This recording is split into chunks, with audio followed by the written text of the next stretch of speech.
大家好，欢迎收看《震惊最前线》，无马看中国，我是主持人张宏林。再次感谢大家收看我们的节目哦。在我们前几集有谈一个叫误判的一个议题哦。哪些误判呢？谈美中之间的误判，谈台湾蓝绿之间的误判。当时就有很多人说，那是不是有所谓的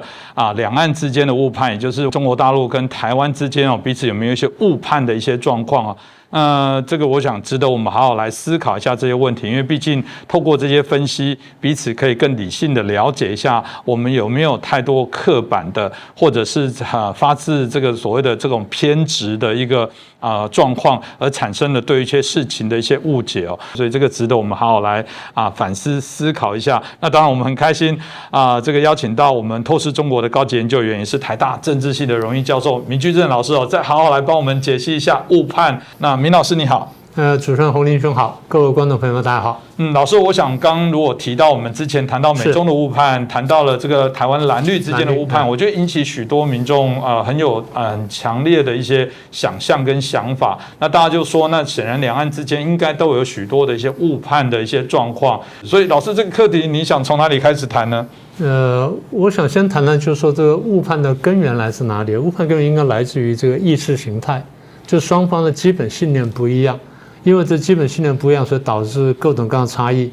譬如说吧，大陆因为走了共产主义，所以导致政治上是一党专政，然后经济上过去是指令经济，社会呢这个禁止多元化，这个管控非常严厉，文化掌控非常严厉，所以生活经验上呢就是会完全不一样。那这样就产生了这个你是双方误解也好，误判也好，应该这样说吧，就像你说的。台湾看大陆有很多误解跟误判，大陆看台湾呢也有很多误解跟误判，那就分成两大块。我想这样吧，我们先谈谈就是大陆看台湾有哪些误解跟误判，大概可以分成4、5个方面嘛。第一个就是省级问题，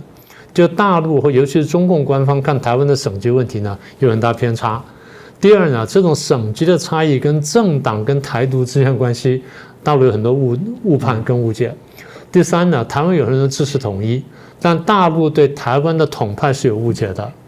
第四就是这个中共不知道为什么呢，觉得台湾人比较怕死，胆比较小这是第4个误判。第5个呢是对台湾社会的整体的一个观察，觉得台湾整体社会呢松散而混乱。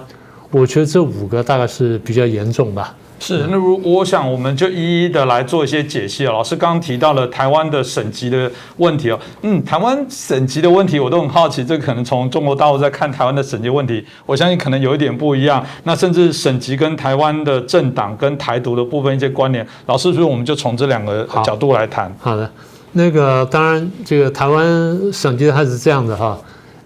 我们先这样说。从社会学上来看，说这社会上有没有这种省级问题大家看几个指标。第一个就是小朋友呢，可不可以一起去上学？就不同省级小朋友可不可以一同上学？台湾有本省啦、这外省啦、客家跟这个原住民，这些小朋友可不可以一起去上学？这第一个。第二就是他们从学校毕业之后，可不可以在同一个公司或同一个工厂里面工作？在有些省级问题严重的地方是不能的。第三呢，就是他们在离开了学校或离开了这个工作环境之后，跨省级的人可不可以交朋友？就说我是本省人，你是外省人，我们会不会一起去吃饭、看电影、去玩、去游泳、去干什么，或打撞球什么等等的？再来呢，最后一个最重要的指标就是不同省级可不可以结婚，可不可以婚配？所以求学、工作、交友、婚配呢，大概就是我们一般看说省级严重不严重的标准。用这4个指标来看，台湾早期算是有严重，前面都没有问题，求学、工作、交友都没问题，结婚不行，本省人不希望说他的女儿嫁给外省人，然后不希望说娶外省女儿，现在不会有了所以这第一个。第二，省级分化跟政党认同呢，应该这样说吧，大陆人老是觉得说台湾的省级跟政党呢是切割的。简单说就是本省人支持民进党，外省人支持国民党。那这样的话，台湾选举不是这个结果。简单说就是在台湾的若议论省级分布，我们都很清楚，自认为是本省人的70%左右，自认为是外省和外省第2代的大概12%左右，自认为是客家的大概15%左右，剩下的是原住民，大概是这么个比例。如果是这样的话，那民进党从头到尾应该拿70%的选票，然后这个国民党呢只能拿12%的选票，然后客家人看他怎么投法。但不是这样子啊。我们知道到现在为止，民进党才勉强过半嘛，或者半数的边缘嘛。国民党很长时间以来呢，它是占优势，超过一半的。所以换句话说，我们看见什么呢？到现在为止，前面我就不说了哈。那长话短说，到现在为止呢，外省选民的投票比较集中，大部分集中在国民党啦、新党啦这些身上。那本省的这些选民呢，基本上是2分的，差不多对半哦。差不多35%呢投比较绿的政党，35%呢投比较蓝的政党，这是很长时间了。客家选民非常有趣，也刚好对半，7.5%投国民党，7.5%呢投偏绿的政党。所以简单说，外省人在台湾的投票行为是比较集中的，而本省的投票呢是分裂投票，然后那个客家呢也是分裂投票，所以造成今天的省级认同跟这个党派认同呢并不完全吻合。第3个部分就是大陆常觉得说，国民党呢是讲统一的政党，民进党是讲台独政党。现在在台湾蓝绿都还有这种感觉，其实不是。大家仔细看，国民党里面有不少比例的台独，民进党里面有一定比例的统派，这个大家常常忽略了。所以我很早发现这件事情的时候，我也很惊讶，因为我当年交的那些民进党朋友里面，很多是非常统的人，统到我都有点吓一跳。当然有些人后来离开了，因为理念不合离开了，但有些人仍然在里面。然后今天的国民党，你说要统吗？里面有不少独派，所以我常常讲，我说不能用国民党、民进党来划分统独，因为它是一个不精确指标。大家都知道，台湾现在最大党叫维持现状党，对不对？维持现状党是什么意思？就是不统也不独。占多少呢？占70%左右。所以大家说国民党统，民进党独吗？不见得。真正讲的最多的是维持现状。好，那再讲最后一句话，为什么维持现状这么大呢？因为大家怕中共，是不是这样？是。如果不怕中共的话，今天统独跟维持现状声音可能会叫更大声，就不是这样子了。所以简单说，维持现状是台湾最大党。而维持现状的核心原因就是大家都怕中共，怕共产主义，怕共产党。这蛮有趣的，这倒是值得好好来思考。那老师另外有提到，包含台湾的统派的这些误解，包含台湾人怕死还有包含台湾的社会松散混乱，这部分老师又怎么看呢？是这样的哈，那个台湾统派呢是这样说的，因为现在台湾内部也没有把它分得很清楚，而有趣的是，台湾的统派自己没有讲清楚。台湾的统派当中，支持跟中共统一的占全台湾人口的1%到3%左右，还有3%的误差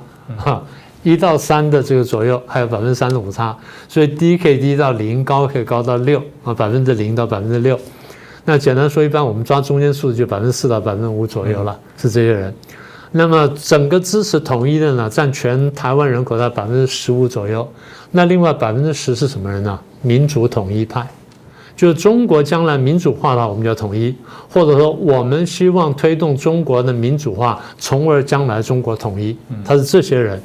好，那你说这样的话，那统派还不是多数啊？我刚刚讲了，维持现状派是70%。什么叫维持现状呢？当中共还是这样子令人讨厌的时候，我叫维持现状；但是当中共一旦瓦解了，那时候我就要做别的考虑了，我就别的选择。所以今天大部分人选说维持现状，因为我看不见嘛，我看不见未来的变化，我不知道将来会怎么样。那在我没有办法预判将来情况下，我只好先在这里了。这里就是维持现状，所以我在这边我走着瞧。所以维持现状派，我常常讲说他们是走着瞧派，然后看将来怎么走嘛。走得不好了那我就独立了；走得好了，那我就统一。其实坦白讲，我仔细想，我说你要台湾人，有些人真的要去独立了，他心里还真的不愿意。他想说，万一有机会，我把大陆拿回来变成我的多好啊！那么大块地方，那么丰富的资源，我为什么让给人家？更何况，就算我台湾独立了，将来大陆被人家拿走了，我怎么样都觉得不安全了。我拿到自己手上不是更加安全？更何况我祖先可能从河南来的，从山东来的，或从东北来的呢？你怎么知道？这是第一点。第二点说讲台湾人怕死、胆小、不敢打仗，这是满清留下的话。满清当时为了割让台湾的时候呢，他必须要贬损台湾，因为不然他自己脸上很难看。他必须说是什么鸟不语，花不香，男无情，女无义。就这话讲最好的，人人朗朗上口。这东西就是满清自我搪塞的话，拿到今天来呢，很多人就有真的这个误解。是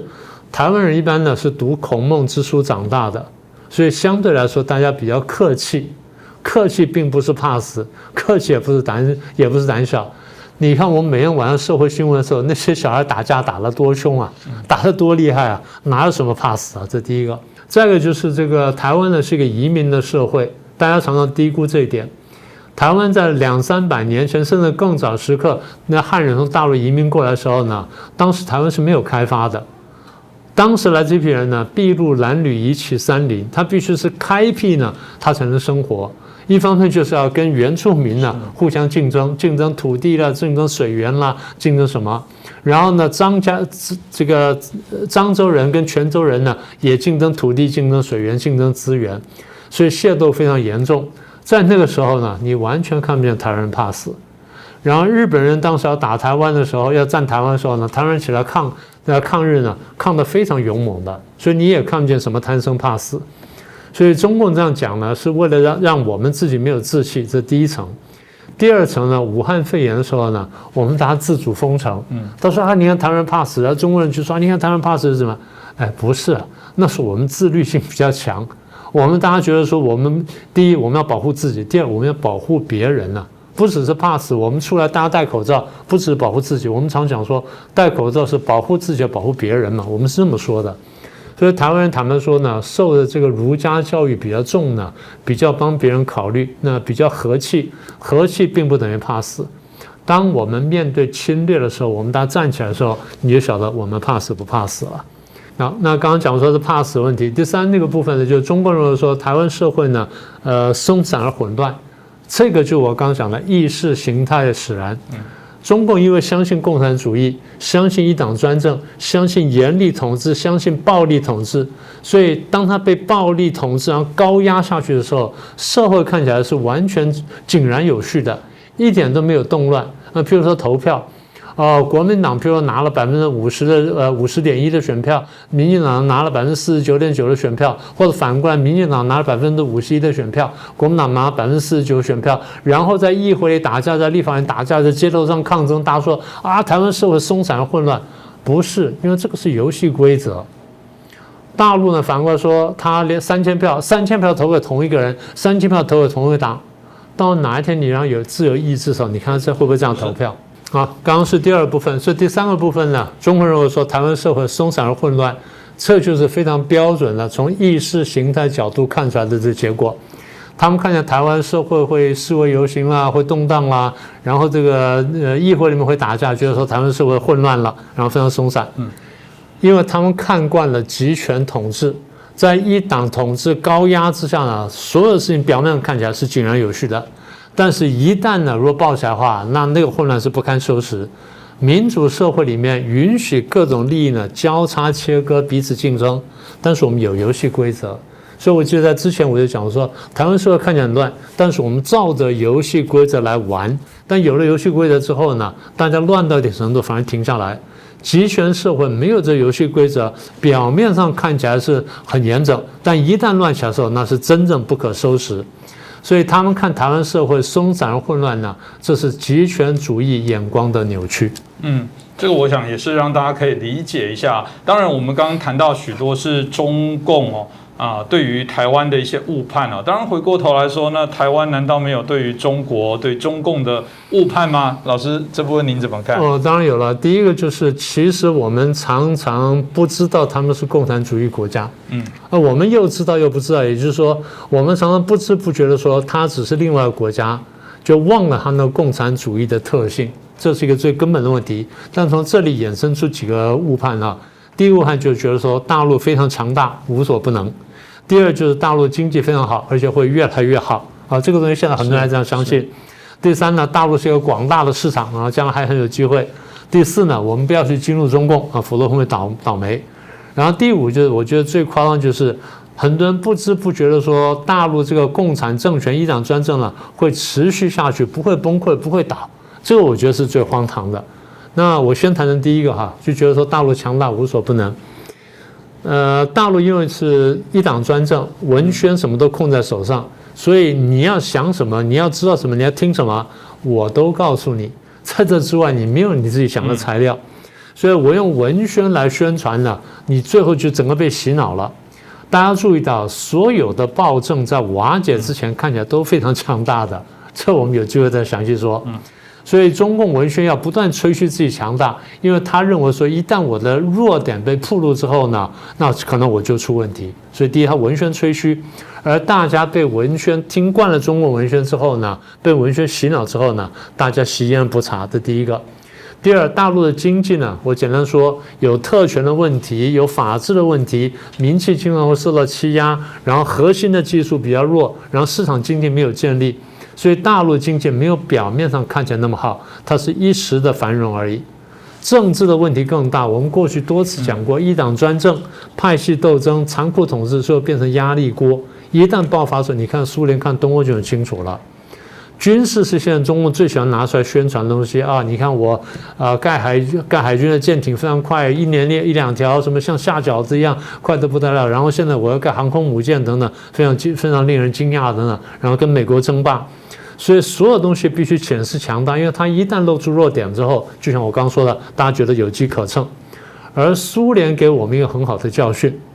苏联在1991年瓦解的时候，它兵力是全球最强的，它核武库却是全世界最大，它的海军呢绝对不输美国，空军呢可能比美国略差一点点，它的奥运金牌比美国要多，它甚至发射了一个太空站，美国还没有能力发射太空站呢。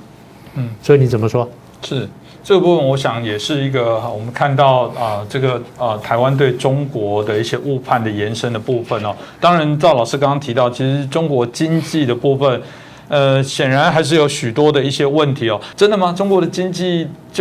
您刚刚这样来延伸来讲，这个显然问题是不少的，不但不少，而且非常严重。应该这样讲，就是说，共产主义的方式没办法搞好现代经济的。一句话说完，那为什么这样子呢？第一，共产主义养了特权，我们过去讲过，特权就造成很多的不公平，尤其是哪里呢？竞争之间不公平。简单说，一个平民百姓开个公司，跟个高干子弟开个公司，同样竞争一个标的物，你觉得谁会赢？我们过去不是讲了吗？如果92%的有钱人都是高干子弟的话，那比方说这个社会里面就存在特权，竞争不公平。这第一点。第二点，法治不彰，商业事业当中有很多纠纷，到最后呢诉诸司法裁判。如果说法律不能够真正保障正义的话，到最后呢是破坏竞争，它一定造成混乱。这事情太多了，台商吃亏的太多，我都不用再举例了。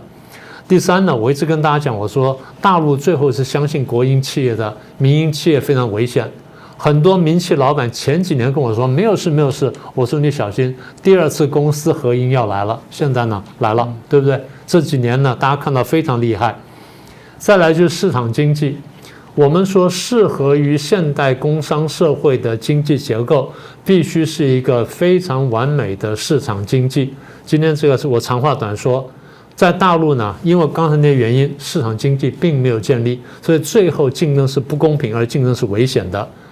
那在经济部分最后一点就是，大陆到这么多年来，因为前面的原因，所以并没有很好的发展出很多核心科技出来。而当今的经济很多是靠核心科技去堆砌起来的，没有这核心科技，经济到最后呢就始终不如人，这大陆经济最大的弱点。这是的确哦，就是说我们看起来到底有没有可能有一个所谓政治上采取集权，然后经济上又想享受这种开放民主的部分。其实现在我们已经看到有很多紧缩的政策，那个所谓的共同富裕哦，会产生的一些联动的影响，我想值得我们好好来做一些观察。当然，最后一点啊，我觉得也是许多的民众关注，甚至我相信是在中国境内或者是海外华人追求那个自由中国、民主中国的人的一个的问题。就老师刚刚提到的，我们一直认为中共这种威权，尤其他现在透过科技人脸辨识，很多的中国的民众很骄傲说：“你看，我们现在拿手机就可以付钱。”我们都开玩笑说：“你这傻蛋，你所有的金流都被控制了。”你根本没有自由，政府连你买什么都知道，他没事，你顺民就不理你，你只要变刁民或者你开始对这个政府有二心，所有的资料列出来超快，这也是科技变成是威权国家一个更大的控制。所以如果照这样的推论，哇，这中共不得了，他现在对于所谓的人民的掌控其实是更厉害，那对啊，他应该更牢不可破啊。对，我刚才在讲经济，我漏讲一点，就是说这个市场的问题。现在还很多台湾的商界朋友跟外界商界朋友觉得说，大陆是一个很好的市场。其实前面讲的经济的4点呢，第一特权，第二法治，第三民企危险，第四市场经济没有建立，这4点就已经告诉你说，大陆的市场不是好市场，它不是一个成熟的市场，它最多是一个冒险家的乐园。你若愿意冒险，我没话讲；你若愿意规规矩矩做生意的话，那不是一个好地方。将来有机会我们详细说，台商在大陆上受到的不公正的打压。而且我们刚刚不是讲了，你也刚刚讲了嘛，最近这几个月来，大陆加强监管呢，打击了多个行业，就一次又一次证明说，大陆的市场是一个危险的市场啊。这就补充前面部分。你刚刚讲说中共政权牢不可破的问题，我还是回到我刚刚的论点。在苏联崩溃以前呢，全世界没有一个人看见苏联会崩溃，至少没有人公开讲过，这第一点。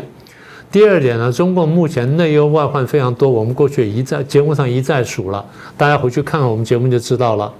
现在你觉得它牢不可破，是因为它用文宣把它遮住了，你看不见。但如果说你详细看我们的节目，然后你若不相信的话，你把我们一些重点记下来，你仔细去对照去看看，是不是像我们讲的那样子。我们过去预言很多事情，一件件事情都发生了，这不是偶然的。也就是说，我们一定掌握了中国大陆社会跟乃至政治结构它发展一些规律，从这规律呢，我们推演出一些可能的演变。然后在这过程当中呢，我们不断的修正，看中共做什么动作，我们修正我们的观察。大家看到我们的观察基本上是对的。简单说就是中国大陆的内忧外患现在超级严重。所以大陆呢，将来会出现很大的变化，这点呢只是迟早的问题。第三就是你说中共知道不知道？中共是知道的，只是他不让老百姓知道罢了。他内部高层是知道的，内部越高层越清楚。前几年这个1-2年前，当大陆人还能来台湾的时候呢，我每隔几年时不时就碰到大陆来的高官，然后有的就见了面就谈这事情。然后他们请我谈谈我对大陆观感，我讲出来说，他们基本都同意。也就是我后来注意到，大陆来台湾人跟我谈话，他的层级越高，他知道大陆内幕越多，越同意我们的看法。相反，就那些底层老百姓，一天到晚只看央视的、看新闻联播的、看人民日报、看新华网的，他可能不太相信我说的话。但是听完我们说的东西之后，他回去仔细看看呢，他只要头脑清楚，他慢慢也看明白了，我们说的是对的。也就是中共用文宣呢，不断的洗脑，不断的掩盖，因为他知道他要出问题了。所以我们过去讲过说，他就是知道他快出问题了，所以他才这样做。因为他这样做，把所有资源收到手上，就应付万一将来要崩溃的那一天。他真的担心这个事情。好，现在再讲回苏联。1991年开始，1989年开始，大概3年之内，10个共产政权先后瓦解，基本平顺。所以苏东坡这个事情呢，就苏联东欧这个波澜壮阔这个变化的事情呢，将来我们有机会可以再详细做几个专辑。不过可以告诉大家，如果说人性不改变的话，人性仍然像我们现在这样的话，是没有人能够忍受一党专政、长期统治跟长期制压的。所以一旦人这个智慧慢慢开启了，明白真相之后，他就选择他应该走的道路。那大家会说，那如果说中共瓦解的话，那不是很危险吗？中共一天到晚告诉我们说，哎呀，这个共产政权不能瓦解啊，中共统治要继续了，否则千万人头落地，那是吓你用的。我们讲过了，波兰、匈牙利、东德、捷克、保加利亚、罗马尼亚、阿尔巴尼亚、南斯拉夫、苏联跟蒙古10个共产政权3年之内瓦解，请问几个国家大流血？有1个南斯拉夫，其他都没有。那原因我们将来再说。而且我们可以看到结论，这些国家共产政权瓦解之后，社会不但没有像中共所预测那样去动乱，绝大多数国家很快就平和下来了，只有南斯拉夫打内战，其他国家都稳定下来了。不但稳定下来了，而且经济慢慢好转，大概是这样子。前4年呢不太好，但是已经开始往上走。第5年开始通常回到就是他那个共产政权瓦解那一年，第6年开始超越，很多国家超越很多，波兰、匈牙利、捷克3个国家现在超过台湾。你说我们怎么解释这件事情？所以共产政权瓦解可以这样讲吧，我们观察苏联跟东欧经验，我们的结论是共产政权瓦解，社会趋向稳定，然后数年之内政治、经济、社会、文化、宗教全面向好的方向转变。我想这个部分如果大家有怀疑，最容易的部分是，如果你可以搜寻，你可以翻墙，不要只是来翻墙来这个震惊最前线留言，请你花一点时间翻墙去看一下这些东欧政体民主化过程当中。当然绝对不会全部人都一样意见，但我们可以问一个比较多数，他们有怀念以前共产党执政的那个国家吗？到底那个比例是高或低？我觉得这个不攻自破这个部分可以理解，但这不是如此这个也不是我们认为应该任何国家的人民应该受到这样的一个待遇这也是我想在节目当中很清楚的，我们希望来推动来表达的一个诉求。那今天很谢谢明居正老师把两岸之间相互的一些误判的部分，我觉得也可以让大家更为清晰那当然这里面应该有许多的面向还可以持续在深度来做讨论。我想未来有机会我们再请明老师可以继续帮我们解析。今天也谢谢大家的收看，一样拜托大家，如果您对我们的节目很肯定也喜欢的话，欢迎您帮我们点阅、按赞、转传、留言给我们知道您对节目的看法、想法，跟您想要知道哪些的一些面向跟题目。我想我们会尽量想办法来制作这些题目来分享给大家。那当然还是再次强调，我知道有许多人是翻墙过来，我虽然很期待透过这个点阅率来表达对节目的肯定支持，但我们还是一个良善的一个节目我们还是希望大家在保护好所有人的安全之下来收看我们的节目，因为毕竟我们不是一个商业的一个频道，我们还是希望扮演一个可长可久。那所有关注中国民主化的朋友都是我们非常重要的家人，我们都希望大家能安稳的生活，长命百岁，然后大家一起加油。我还是相信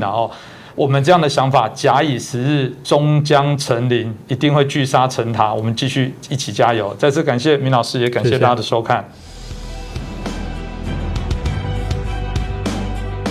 各位震惊最前线的好朋友们，我是主持人张宏林，欢迎订阅我们的频道，也记得打开小铃铛，掌握最新节目通知，让精彩评论不错过。更欢迎留言、转传影片。大家好，欢迎收看《震惊最前线》，无马看中国，我是主持人张宏林。再次感谢大家收看我们的节目最近我觉得中国内部许多在内政上的一些作为我们过去在几集节目也做一些讨论包含对于这些所谓的娱乐的产业包含对于这些游戏的产业，包含甚至补教的产业，都做了许多的一些管制的手段但最怕的是，这只是一个借机来行事，借这样子的一个事件来行使它其实有其他的目的。我觉得这值得今天好好来探讨。那我们很开心今天再一次很久不见，邀请到我们唐晋元老师跟我们来连线。唐老师你好。主持人好，观众朋友大家好。是唐老师，有人当然说了，这个因为这个过往大家会谈到说阿里巴巴、马云赵薇他们又会扣连到说就是过往这个所谓的江泽民的这些体系系统，当然这有绘声绘影的各种的一些说法啦。这请教一下我们唐老师到底实际的状况是如何？是这样的，我是这么看，就是说整肃马云，其实马云他不是一个人，对吧？其实也包括很多其他的这种，就是都是在互联网这个领域的巨头，像这个腾讯滴滴等等，我们看来都有这个被整肃，只是程度不同。但是马云是被整肃的最重的一个，在这背后，我觉得他至少是有3大因素。首先，第一个因素呢，我觉得就是习近平他要整肃马云，跟他和马云之间的一些个人恩怨，这个应该是次要的。最主要的因素呢，是习近平他应该是要借整肃马云，他要进行削藩。这个削藩呢，是我们过去历史上的一个名词，就是说有一些这种地方上的这种势力，他一旦就是尾大不掉以后呢，他可能对中央构成了一种威胁。那么这种削藩呢，就是说就是比如说类似于像马云这种时候，我们可以看到在官方的报道中啊，官方凡是在论述到谈到马云啊，像这个滴滴啊，是吧？包括这个像腾讯这些，它有3个关键词。第一个关键词就是说，官方我们这是在反垄断巨头。其实这个垄断巨头它什么意思呢？我觉得它从某种意义上说，它其实就有点相当于过去所说的那种独霸一方、势大财雄的这种藩镇一样。所以呢，习近平他认为你们已经势力做大了之后呢，对他形成一种威胁，尤其是在中共这种体制之下呢，他是政商一体的，就是他不是简单的商人，像马云这些，他背后其实是还有很深的这种政治势力在的。这是第一个关键词，就是反垄断巨头。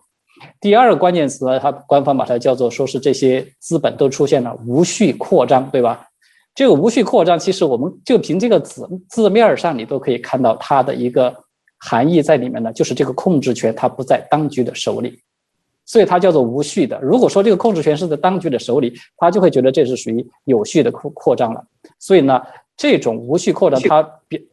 对，就是说他的这种控制权它不在当局的手里，那么当局他会觉得这对他自己，你要是再这么做大下去，他真的就会构成一种威胁了。第三一个就是这个在官方的说辞中，他有提到了说是要理清这种政商关系，要厘清政商关系。其实这个意思呢，我觉得它其实有一点什么含义呢？就是他不想出现一个现代的吕不韦，对吧？就是说你是一个商人，你就是在商言商，你不要太多的参与到这个卷入到政治里面来。所以像吕不韦这样一个就是历史上比较典型的一个人，是吧？由商入政，最后是甚至掌控了整个这个国家的这个政权，那么对当局是一种巨大的威胁。所以这个在我看来是一个最重要的原因，就是他要削藩。第二个因素呢，是习近平他其实是在有意识的进行一个产业的调整。这个产业调整什么意思呢？就是我们看到习近平他现在他已经明显的表现出来2个趋势。第一个，他认为自己已经是做好要连任的准备了。第二一个呢，就是习近平他表现出来要和以美国为首的西方要打一场持久战，就是这种竞争啊，战略竞争性的关系是要进入一种持久战的这种状态。那么在这种情况之下呢，习近平他甚至他还在考虑，可能在他未来的任期里面，他可能要对台湾实施这种武力入侵的这种行动。那么这样就会必然带来一个结果，就是很有可能中共会面临着全世界的这种脱钩，或者是最严厉的这种制裁。那么在这种情况之下，他必须要提前进入到一种就是全面，相当于是备战的这么一种状态，也就是说他被迫也要进入到内循环了。所以现在我们看到习近平他做了很多动作，包括什么教培啊、什么医疗美容啊这些，其实他都是比较虚的这种产业。他把这些比较虚的产业，他在挤压，就像挤泡沫一样，挤压之后呢，他迫使这个资金啊、人才啊等等这些资源都自动的流向比较实的这种领域，比如说像制造业啊、工业啊、农业。我们看到马云不是刚刚才有出来嘛，对吧？去秀了一下，说是在这个菜棚是吧？农业的，这是关于农业的。其实他就是有一点就是这种意思了，就是他出来做一个表率。你看我们现在要这个逐渐的要脱虚向实。其实这种经济发展的模式，在习近平他其实他在公开的领域是有表示过的，就是含蓄的表示过，觉得中国未来的这种经济模式呢，不应该是像美国这样的一种走什么金融的发展这种模式，或者互联网的这种比较虚的，它应该要走德国模式，就是以这种制造业、实体的制造业作为这个自己的重心，是这种模式。这个是第二个因素。第三个因素就是习近平他在利用这种打击这些寡头、打击这些资本来转移社会矛盾的焦点。什么意思呢？就是说我们在国内看到现在他把国内这种贫富分化呀，造成越来越尖锐的这种社会矛盾，还有就是习近平他自己在外部是吧，国际社会的这种孤立啊，这种矛盾，他都通通把它转嫁为说，你看在国内呢，你们这些资本是在掠夺老百姓的财富，所以我们现在要走共同富裕的道路，意思就是好像是因为你们这些资本，你们赚太多钱了，你们这个剥削老百姓。那么在外部呢，意思就是你们现在在充当着这个敌对势力的相当于是急先锋是吧？就是在要对我们进行颜色革命了。你看那个李光满那篇文章不是这么说的嘛？一会儿颜色革命，一会儿什么第5纵队了，这些语言都出来了。其实他在用这种方式呢，就无形中就把这种老百姓大家对这个中共他自己的这种矛盾的焦点就转移到了所谓这些资本家的头上，他避开自己的这种责任。对，在我看起来最主要是这3个因素。对。是，我想唐老师刚刚提到的部分值得我们来关注，也就是我们一开始我自己在这个推论啊，就是说表象上当你听起来很有道理啊，就唐老师刚刚提到的内容，你觉得谁有谁反对？对啊，你们这个过度，尤其我们过去有看到，包含这些禁奢华。你可以看到，以往也有过，就是说觉得这个宴客不要浪费食物，是真的宴客不应该浪费。我自己这个环保团体这个出身，关注这样的议题，真的觉得食物不要浪费，但真的是只是为了打击食物，还是又产生了食物的粮食的危机，会有其他我们不知道的原因。我觉得这个在细节上都有，所以马云的确也被逼着要捐出这些钱哦。这个大家就让大家认为说，最轻一点的，像刚提到的，只是要求马云这个卸任职位，然后充公，或者是要他这个捐一些不义之财。严重一点的，我觉得连性命都会丢失哦。这部分唐老师您怎么看呢？这个问题我是这么看的，就是对习近平，至少他在现阶段来说，他对像马云啊，包括像马化腾等这一批人吧，他目前暂时呢还只是需要取财，就是属于薅羊毛这种阶段。因为他暂时呢还没有说是有这种必要要通过杀人，就是要取命，是吧？拿你的人头来立威了。因为这个阶段，其实在毛泽东那个时候他已经做过去了。就是他在整个中国社会对整个这个中国民众形成这种恐惧心理，他就有点像一种条件反射一样，他其实都已经形成了。所以现在习近平你看他只要稍微做一做这种动作，马上整个社会的反应就已经非常的强烈。所以呢，至少在我看来，在现阶段呢，他可能对马云来说，他现在紧急的表态是吧？我马上拿出1000亿，这个数字其实不是一个小数字了然后呢，又来表态，就说你看我要去发展农业了，我不搞那些虚的了，像刚才我们提到的，说他要由虚转实了。那么像这种都是在响应中央的号召，至少是一种服软的表现。那么在这种情况下，我觉得习近平不太可能说是在现在会对他采取一些什么极端的措施。但是有一点，就是中共这个体制，它从来都是这样的，它是分阶段的。它在现阶段，它可能只是说告诉你取财，你不要担心，你只要交出钱来，你就安全了。其实，在过去你会发现，中共它针对这些就是刚刚建政的时候，是吧？它对资本家、对这些地主，不也是这样说的吗？刚开始你把土地交出来，你把你的钱财交出来，你就安全了。但是再过个下一阶段，当他觉得这种整个政治形势需要这样做的时候，需要用人头来立威的时候，他同样会毫不手软的。所以对马云来说，我觉得像他这种人呢，他现在所求得的安全，他只能是一个暂时的。对，是，我想这个也是我们大家值得好好来关注这个后续的一些发展那当然，另外一个有一本书这个叫做《红色赌盘》这里面当然就是针对中国共产党的一些相关的一些作为做出一个很清楚的这些评析大家都会认为说，因为这本书未来会就是说它有揭露了一些内幕，在引起世界上也好，或者是我想中国内部或者像台湾的部分，大家对这本书的内容都会非常好奇那大家当然就说，这尤其在20大前，这本书到底会不会造成什么样的影响，或者这本书有可能后续引发哪些效益？这部分这个请教一下我们唐老师，您怎么分析呢？我是这么看的，这本书其实它对当局的这种冲击还是蛮大的，因为我们看到这个新闻不是已经有报了吗？就是当局马上就把这个沈栋的这个前妻，也就是这个段伟宏当事人，就把他放出来，然后马上跟这个沈栋通了个电话，还拿死亡来对他进行威胁，是吧？就如果说你要是非要出版这本书，那很有可能你的这些亲人他们可能就有性命之危。就说它说明一个什么问题呢？就说明这本书它很有可能对当局，至少在它就是习近平20大之前，它就是一个不利的因素。在这里面我看到我大致看了一下这本书的内容，我觉得它至少是有4大因素存在。首先第一个就是这本书里面它不是披露了很多，这些都是中共高层，而且都是常委这个级别最高层的了，很多的这样一些内幕，是吧？比如说这个温家宝的夫人张贝丽还有包括这个习近平，还有王岐山孙政才像令计划，还有曾庆红、江泽民等等，全是这样的一些人，他们好多的这种他们本人以及他们的亲属的之间的一些这种就是钱权交易或者是这种一些高层互相之间怎么这样勾心斗角的一个真实的这种生态，我觉得它的可信度其实是比较高的。所以它就带来第一个后果就是什么呢？就是它让外人，让普通的老百姓都看到了，就是中共高层内部它是如何进行这种暗箱操作的这么一种败坏的这种行为。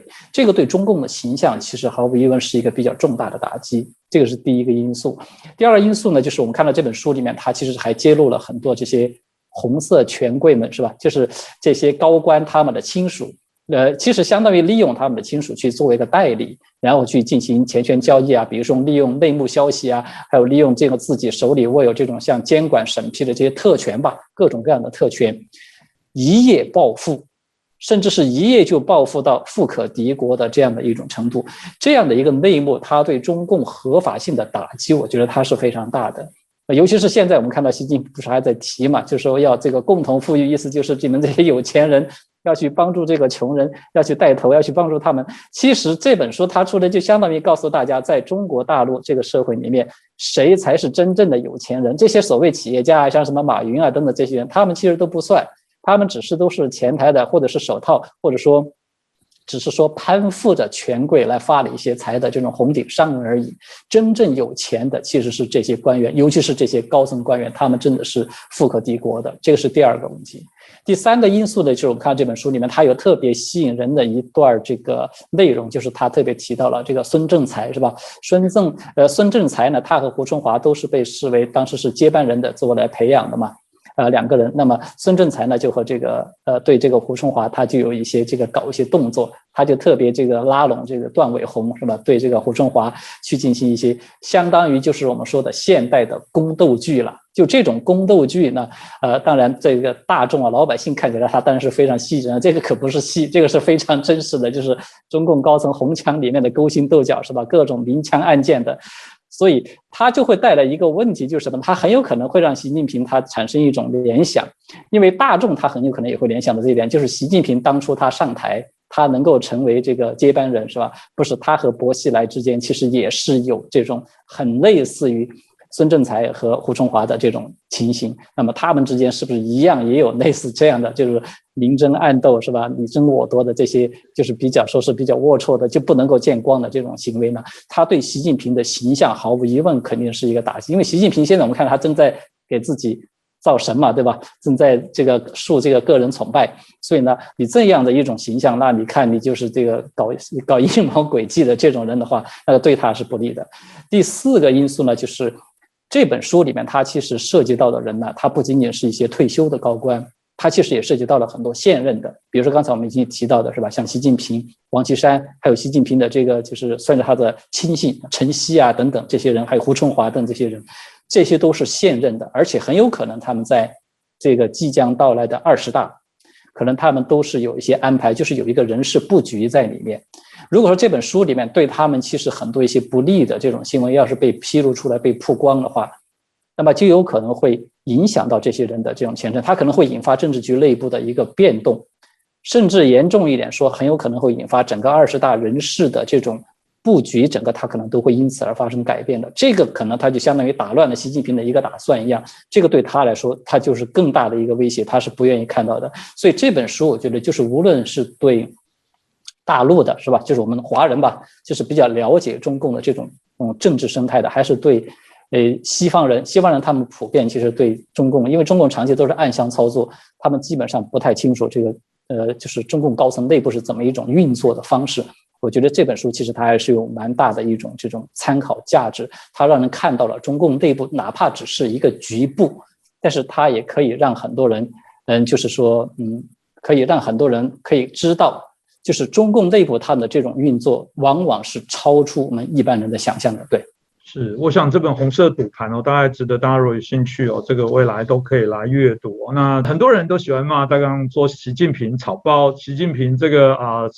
这个在整个执政的过程当中，让全世界与中国为敌。那我们在最近看到他有这个有强调他说这个总想过太平的日子，不想斗争是不切实际的，要丢掉幻想，要勇于斗争，在原则问题上寸步不让寸土不让。当然我们不知道他意指什么，但显然战斗性格又上来了，这个不免让我们想象在他主政过程当中所谓的战狼的外交。那这边习近平谈的所谓的丢掉幻想，勇于斗争，其实大家有人就回想起在1949年毛泽东也曾经说过丢掉幻想，准备斗争。有人说他难道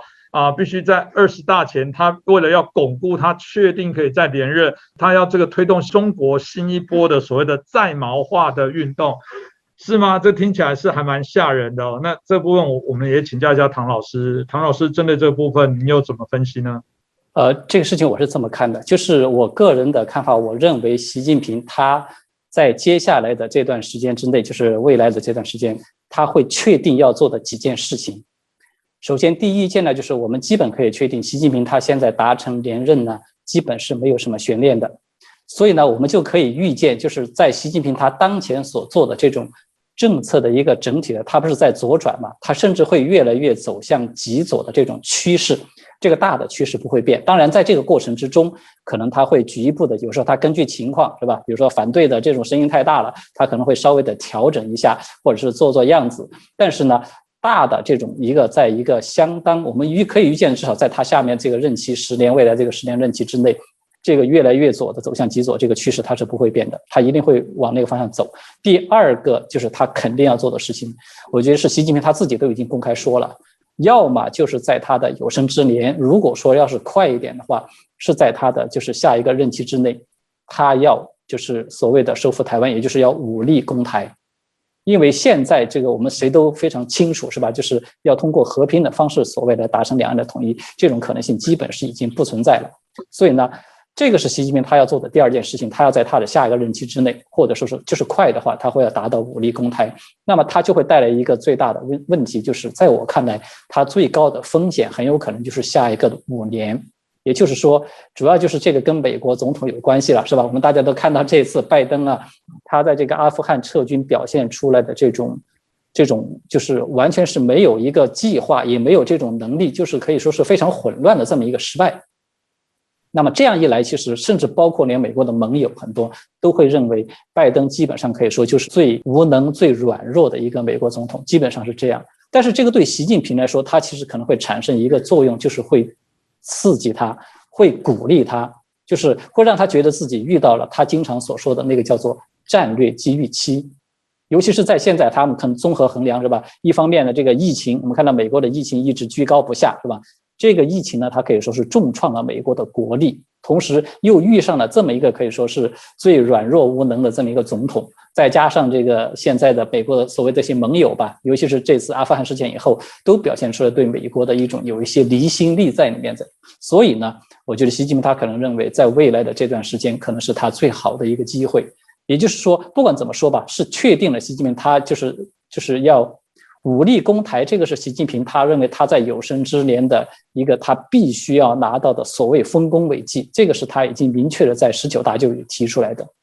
这个是他第二件确定要做的事情。第三个就是我们可以看到，习近平他现在是越来越非常不掩饰的，毫不掩饰的，就是把自己想要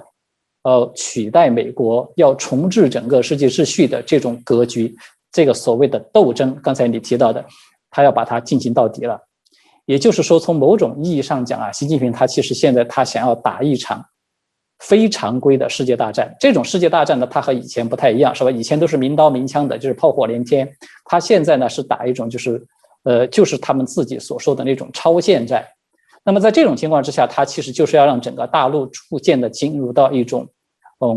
准战时的这种轨道。刚才我们其实有提到，他在各方面是吧？这个在收紧啊，在舆论啊，在这个经济啊，尤其是对经济的产业，他是有意识进行一种，甚至是不惜是自伤自残式的这种调整。他为什么这么多的动作？我觉得这背后最主要凸显出来就是他宁可现在受一些损失，他要尽快的把整个这个国家转入到一种相当于是战时的这样严格管制的这个轨道上面去。他要为将来一旦他武力攻台，他必然就会遭遇到全世界最严厉的制裁和封杀，那么他就不得不进入到全面的就是完全闭关锁国的内循环的这么一种状态中去。他现在在为这种最坏的情况做准备，这个是我觉得他要做的第三件事情。第四件事情就是刚才提到的，就是他在这个讲话里面毫不掩饰，他已经说了，我们现在这个太平日子呢就不要再想了，接下来大家要做好这种斗争的准备。他在说什么？其实我看来，他实质上是等于宣布说，这个资产阶级的自由化，或者说是叫做市场经济的自由化的这种时代，也就是说，在邓小平时代还有一定程度的自由的，是吧？资产阶级也好，市场经济也好，这个时代已经结束了。从现在开始起，习近平他要把整个社会逐步的要转入到全面的政治专政的这种时代。这种时代就是刚才就是洪林兄你提到的，可能叫做大家把它叫做在毛化，就是它表现出来越来越倾向于怎么好像是要回到毛泽东那种时代。其实我觉得他在这种趋势上面，因为他往极左在走嘛，会让大家有一种熟悉的感觉。但是我觉得习近平他